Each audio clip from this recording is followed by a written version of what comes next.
E aí, pessoal, começamos nosso primeiro bate-papo com essa galera aqui da comunidade Eco, Missões Urbanas, e nós estamos com esse projeto aqui para nós poder proporcionar para a igreja formas de conversar sobre o que está acontecendo com a sociedade, com a teologia, aprendermos mais com a Bíblia. E acompanhando essa mesa aqui, vai ter nosso companheiro aqui, Romildo.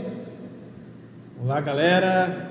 Legal por dar o primeiro start na mesa para a comunidade. Creio que vai ser um canal de muita informação bíblica, utilidade pública, enfim, vai ser algo legal para todos nós, para o nosso crescimento principalmente, e mais uma ferramenta aí para o reino de Deus, para glorificar Deus. E vamos embora. O pastor Henrique aí vai dar a fala inicial. Fala, galera, graça e a paz, bom estar com vocês aqui. Uma alegria estar com os meus brothers, podendo desenrolar essa conversa em torno de temas que nós consideramos tão importantes e que podem fazer diferença nas nossas vidas, na sua vida, na vida de todos aqueles que têm o coração aberto e receptivo para aquilo que Deus está ministrando para a nossa geração. Amém. Bacana, bacana mesmo. Eu acho que nesse primeiro tema nós vamos começar a conversar sobre missão mesmo, né, Henrique? Bora falar sobre missão, algo que eu amo, está no meu coração e acho que pode ser um papo bem produtivo. Muito bacana. Uma das perguntas que eu vou começar, a gente já tem algumas coisas escritas ali, mas eu vou pegar ele de jeito agora. Henrique, como era a missão antes da pandemia? Eu acredito que a missão, ela, desde os tempos em que Jesus esteve presente, encarnado, ela tem sido desenvolvida com a mesma intencionalidade, mas com formas diferentes de se manifestar socialmente. Então, a missão pré-pandemia, que eu quero fazer um salto histórico, né? Sair desse período em que Jesus e os discípulos e a igreja primitiva pregou o evangelho, para a maneira como pregamos enquanto igreja o evangelho na cultura brasileira antes da pandemia. Talvez seja uma resposta acertada. Muito mais próximas. Tenha mais proximidade Isso. com a gente, assim. Bom, não é novidade que nós tivemos algumas ondas no Brasil, ondas evangélicas no Brasil, e que houve um crescimento expressivo no número de adeptos à fé evangélica, o que não é necessariamente positivo e o que não é necessariamente algo que a gente possa pontuar como a igreja cresceu. Em muitos aspectos a igreja inchou. Exatamente. Antes da pandemia não era raro você ouvir pastores falando sobre a rotatividade dos membros. Sim. Mas me permita só também fazer a soma aí. Isso é muito evidente, essa entrada volumosa de pessoas e a saída volumosa também de pessoas. Rotatividade, flexibilização da moral, flexibilização da ética, adequação à cultura do pecado e não à cultura do evangelho do reino. Então, me parece que enquanto igreja nós passávamos, antes da pandemia, por alguns problemas, algumas questões bem pontuais.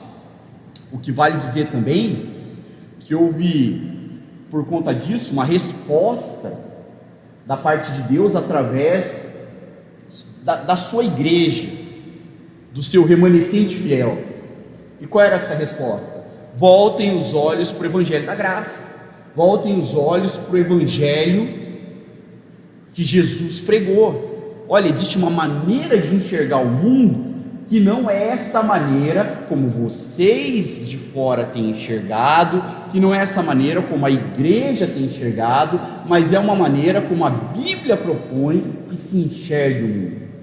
Então, existiam anteriores à pandemia. Vai ter que ter edição nessa hora. Antes da pandemia existia então alguns aspectos positivos, não é? Que é talvez uma redescoberta do Evangelho da Graça, promovida por vários interlocutores, e existiam essas questões pontuais, né? Teologias substituindo teologias, que substituíam teologias, e nós paramos na teologia do coaching, que fórmula mágica para ser feliz, né? Ainda está vigente, né? A substituta aí da teologia da prosperidade, e me parece que isso configurava o cenário pré-pandemia. Tem um livro do Iago Martins, onde ele vai elaborar, ele praticamente vai falar contra a teologia coaching, tá? Então assim, todo mundo já conhece, né? Um dos canais de teologia maiores, considerado o maior do mundo, né? Quase 800 mil inscritos. Então ele trabalha muito teologia reformada. Ele é reformado e ele, justamente com a ideia da teologia coaching, que foi ganhando mais espaço, ainda mais, acredito que ganhou mais adepto depois dessa pandemia, porque as pessoas estavam cansadas, estavam acuadas, como um rato de laboratório mesmo. E a ideia é: o que é que vamos fazer agora? E agora? Aí vem as fórmulas mágicas, as fórmulas para ser feliz, né? 2 pulinhos para cá, 2 pulinhos para cá. E nisso foi ganhando adepto. Nós temos hoje pessoas que têm views, né, são pastores de grandes jogadores, grandes nomes, né? Não vou citar nome, mas tem o Dedo Leonardo, né? Então assim, são essas pessoas que estão ganhando adeptos, views, que estão dando fórmulas mágicas para ser feliz, onde Cristo, ele não deu essa fórmula mágica. Segue-me, só isso. Não quer dizer que você vai, por amor de mim, você vai ter aflição, você vai passar por isso, por aquilo, mas eu estou com você. Isso não é fórmula mágica. E eles estão trabalhando fórmulas mágicas para ser feliz. Por isso que é muito fácil ganhar views hoje em dia. Ter uma qualidade muito boa de transmissão, onde vai alcançar pessoas no mundo todo com uma pregação bonitinha. E vocês concordam que a nossa geração está carente por referências? Pensa aí. Quem que explodiu? Quais foram as personagens que explodiram de uns anos para cá? Primeiro, YouTubers. Sim. TikTokers. Como eles são denominados? Influencers. Olha como a nossa geração é carente. Ela precisa de pessoas que lhe sejam referência, que sejam padrão, para que elas possam imitar. E aí eu olho para a igreja contemporânea, eu falo assim: nós temos a pessoa que você pode imitar e que sem dúvida não vai te decepcionar, vai trazer para o seu coração uma paz que as Escrituras diz excede toda a compreensão humana, vai te reconciliar com Deus e você não precisa fazer nada por isso. Ele já fez tudo. O nosso maior modelo, né? O nosso maior padrão, a nossa maior referência, o nosso maior influencer, o Senhor Jesus. Dentro dessa fala que vocês estavam dizendo aí, eu percebo que é uma geração que não vai conseguir passar pelo sofrimento porque aprendeu somente a vencer, a conquistar, quando na verdade não é bem isso. Jesus certa vez disse que se você quer me seguir, abandona as coisas. Quer ganhar? Perde. Quer servir? Seja o último. E todos aí têm o interesse, ou a grande maioria tem o interesse de quê?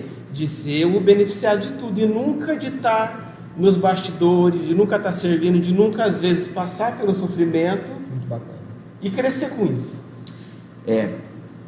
Talvez uma das coisas que deveriam ser mais ensinadas na igreja, até pelo cenário político, pelos caminhos que têm sido apontados para a nossa nação, uma das coisas que a igreja mais deveria pontuar pedagogicamente para os seus membros seja como sofrer, porque se falou muito sobre como vencer, e isso não deu certo. Exatamente. Não dá. Fórmula mágica nem sempre vai. Exatamente, muito bacana. Como sofrer? Mais do que isso, como sofrer como discípulo de Jesus, que mesmo no sofrimento mantém a sua fidelidade. Eu lembrando, me corrija se eu estiver errado, aqui no Brasil nós tivemos uma figura muito que todo mundo queria ouvir, todo mundo queria parar para ouvir a sua mensagem, que era o Caio Fábio. O Caio Fábio foi aquela grande figura antes dos anos 2000.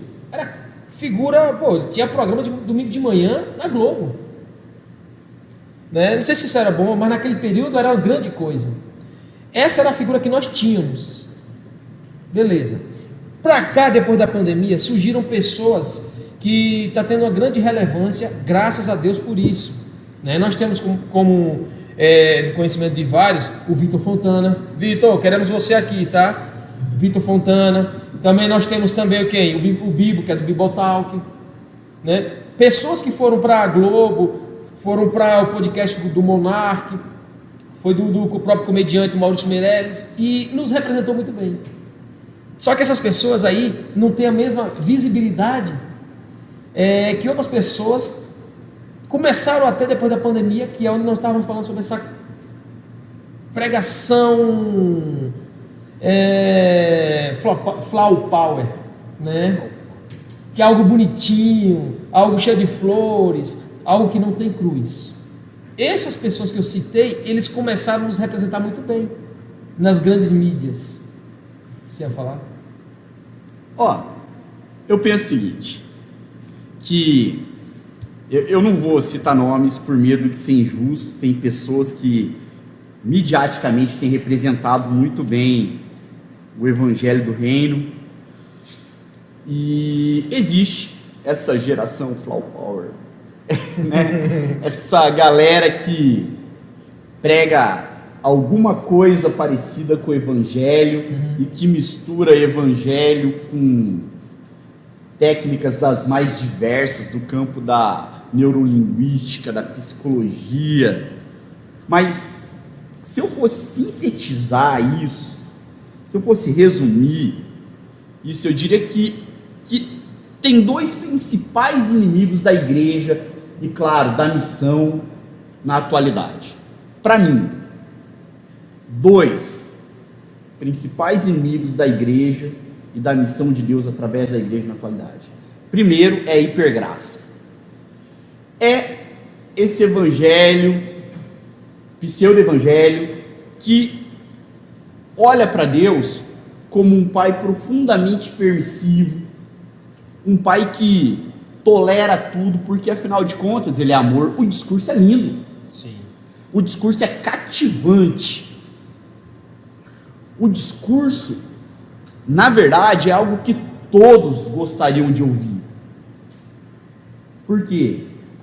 Até aqueles que não creem falam, se existe um Deus, mas ele é tão gente boa assim, que me aceita como eu sou, e mesmo depois de ter me acolhido como eu sou, me permite continuar como eu estava, e fazer as minhas vontades, e andar de acordo com o meu coração. Um Deus assim é legal. Então, se de um lado tem a hipergraça, que é profundamente danosa, e dentro dela está a teologia do coaching, existe no outro extremo o neofundamentalismo.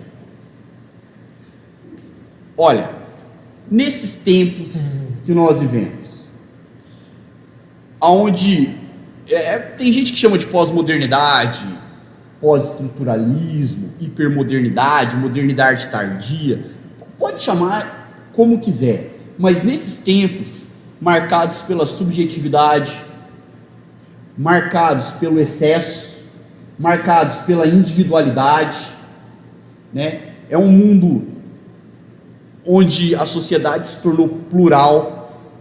Nesse ambiente, muitos indivíduos se sentem profundamente deslocados. E que esse indivíduo faz? Ele procura balizas que o direcionem, locais onde ele possa se agarrar.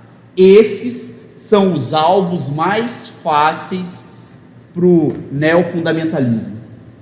É aquele pseudo-evangelho, porque Jesus também não pregou de acordo com o que a gente tem visto.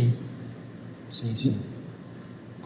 Nos interlocutores neofundamentais, mas é aquele pseudo-evangelho onde você tem uma lista de regras de não pode. Você consegue dar um exemplo para a gente, para a galera que está acompanhando também poder se ambientar? Certamente. Você não pode ir em uma formatura sem antes falar com o seu líder e pedir a permissão dele. Recentemente, minha esposa, que trabalha com viagens, ouviu de uma pessoa que ela não poderia viajar se a líder não liberasse ela.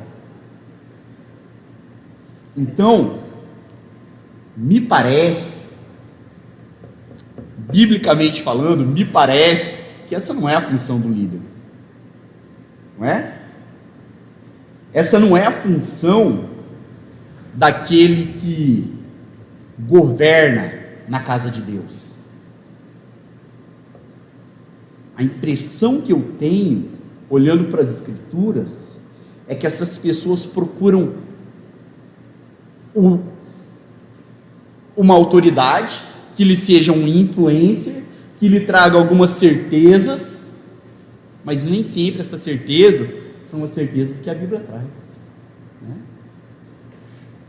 Talvez o caminho deveria ser outro, como por exemplo, mostrar como a pessoa pode depender exclusivamente de Deus e olhar para as Escrituras com maturidade a ponto de tomar decisões acertadas, mas baseada na verdade que tem resistido ao tempo.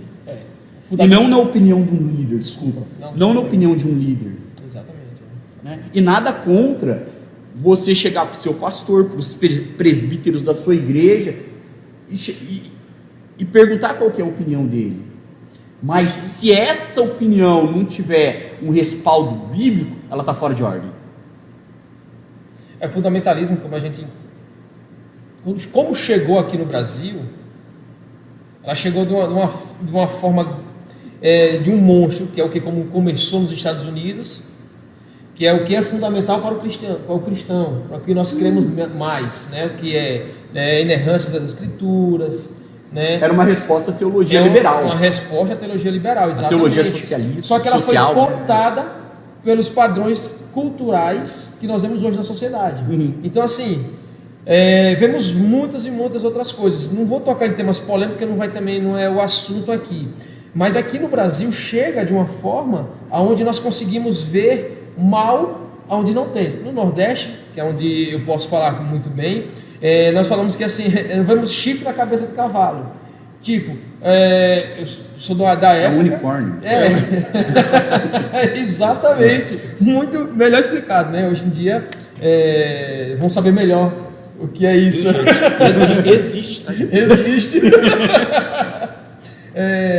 Sou da época que as pessoas não poderiam nem ir com havaiana para a igreja, porque eles viam o mal na havaiana. Então, o que eu quero dizer com isso? Que nós, aqui no Brasil, nós somos muito, não sei se eu posso falar assim, mas somos carentes de coisas novas, e se as coisas novas vêm, é melhor pra gente. Tipo assim, não vou ter trabalho de fazer não. Então assim, começa nos Estados Unidos, cai aqui, e quando cai aqui, a gente coloca a nossa roupagem.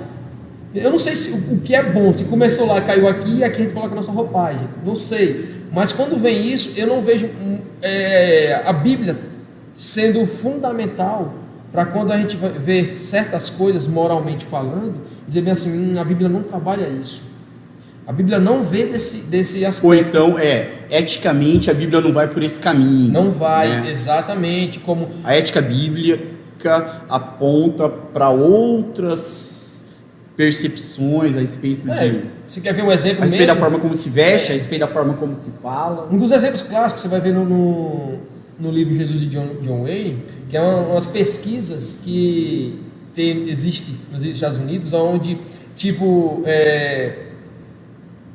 se você vai votar numa pessoa que ele tem o mesmo slogan do que você acredita? Sim. Beleza. Mas e se aquela pessoa ela é um pedófilo? Você votaria nele? Não, mas ele pensa a mesma coisa que eu. Isso foi um erro que ele cometeu. Mas você vai botar um cara que é pedófilo no poder? Sim. Então assim, o que a Bíblia vai trabalhar sobre isso? O que a Bíblia vai responder sobre isso? Como é que ela vai ver sobre isso? Entendeu? Paulo, quando estava na prisão, ele teve uma atitude cristã ali. Tanto que ele aconselhava as pessoas a receber o cara que estava com ele. Então o que eu vejo com isso? O que eu vejo com isso? Que teve transformação na cadeia ali. Teve transformação. Tanto que Paulo recomendava. Porque Paulo ia recomendar um cara que ia ser assassino. Então, receba esse cara assassino aí e tal. Não, porque ele se converteu, ele teve a transformação com ele na cadeia. E mesmo assim, como essa cooptação que chega em muitas ideias nossas dentro da igreja, nós não temos essa qualidade de parar e pensar e dizer bem assim, o que é que a Bíblia fala sobre isso? Não, mas meu líder... Então a gente tem a figura do líder como intermediário, e muitas vezes como a voz de Deus. Sim. Para as demandas da vida. Associado a isso, nós temos também o analfabetismo bíblico. A pessoa não consegue olhar para as Escrituras, ler as Escrituras e se enxergar como pessoa de quem e para quem as Escrituras estão falando. As Escrituras falam de mim. Quando fala de um pecador, fala de mim. Quando fala que Cristo morreu em nosso lugar, ele morreu em meu lugar. E olhar para a palavra, para a Bíblia, e falar assim, de Gênesis a Apocalipse, ela aponta para Jesus. Sim.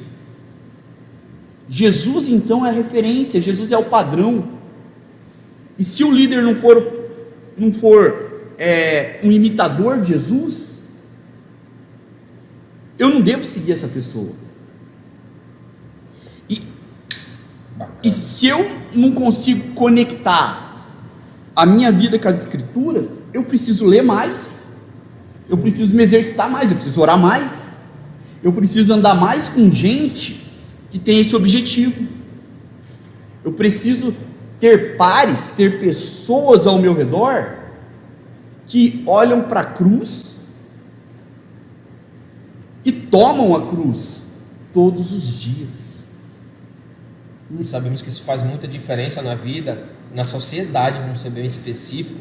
Quando a gente vê uma pessoa que exerce essa influência positiva de acordo com o que a Bíblia fala, o que ele pode fazer. Vou dar exemplo socialmente falando, o Martin Luther King, tá? Vamos dar exemplo também de pessoas que fizeram uma revolução com o Whitefield, né? O Jonathan Edwards também, tá? Na Inglaterra, com os abolicionistas, que eram muitos que eram cristãos, pessoas que eram temente a Deus. Quando eles começam a colocar, que eles vieram para a terra mesmo, colocar para a sociedade, conhecer também na sua vida mesmo, através da sua vida, você vê o quão revolucionário é.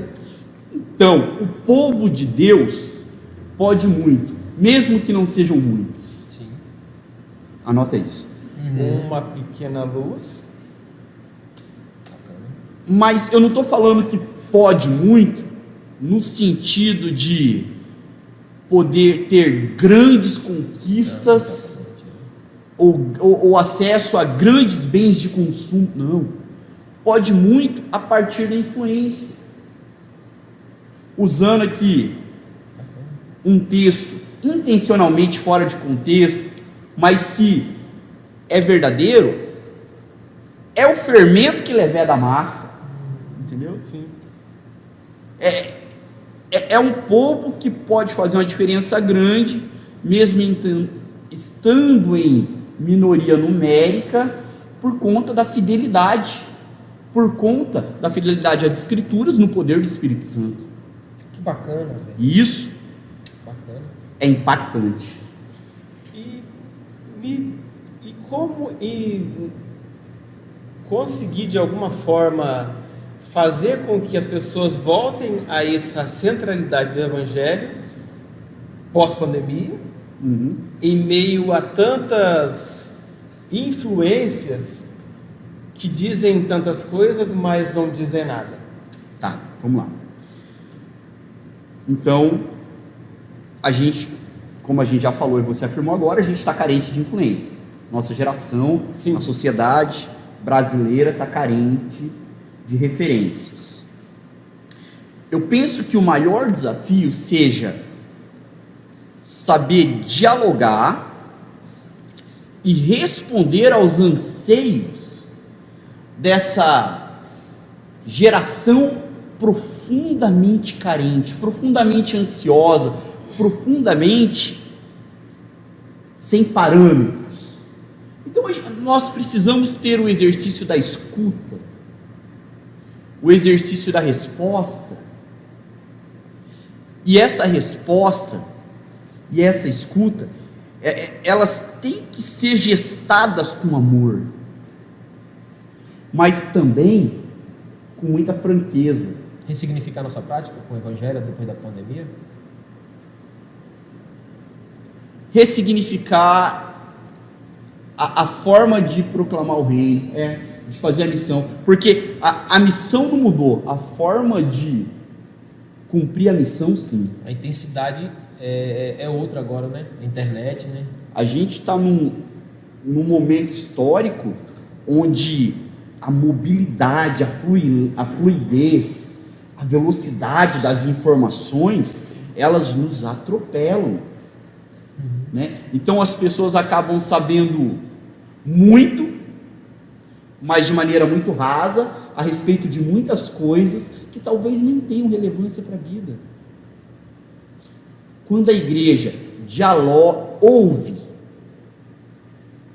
essa galera, olha para as Escrituras e responde biblicamente essa galera, você ouve os anseios, você é empático, você se coloca no lugar, você ama na prática,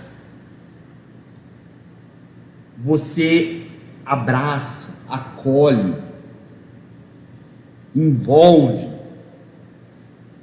mas não deixa de dizer: você é pecador, você precisa se arrepender, você precisa crer que Jesus morreu na cruz do Calvário por pessoas como eu e por pessoas como você, e Ele vai te perdoar, porque Ele é um Deus misericordioso, é um Deus generoso e é um Deus que tem uma nova vida para pessoas como nós. É o Deus que traz o padrão e traz o influencer que a gente precisa. Perfeito, né? É interessante. Não tem que falar em sério. É interessante porque depois que nós passamos pela pandemia, né, nós tivemos mais uma ferramenta para a igreja, que é a internet. Beleza. Porque antes disso nós temos mais de 30 anos aqui na mesa, tem uns anos bacanas aqui. Nós somos do tempo do folheto. Somos do tempo do folheto. Flanelógrafo. Ele tem mais de 30 anos, tá? Bem mais. E hoje em dia, uma dessas ferramentas que está sendo muito bem utilizadas é isso aqui. Tecnologia digital, ela não é inimiga da igreja, ela é uma aliada da missão. Então, a gente pode... o que eu vou falar pode parecer que não confere pelo cenário que nós vivemos enquanto nação, cenário atual. Mas a mídia, por si, ela é neutra. Sim. Né? A internet, você pode procurar coisas que agreguem valor à sua vida cristã e coisas que subtraiam Sim. os valores Bacana. que você tem. Olha que coisa linda poder utilizar esses recursos que a tecnologia digital nos oferece. E eu já digo que dificilmente a igreja vai alcançar algumas gerações, algumas faixas etárias, se não for por esse caminho. Você tem uma ideia? Voltemos ao Evangelho, era um blog, né?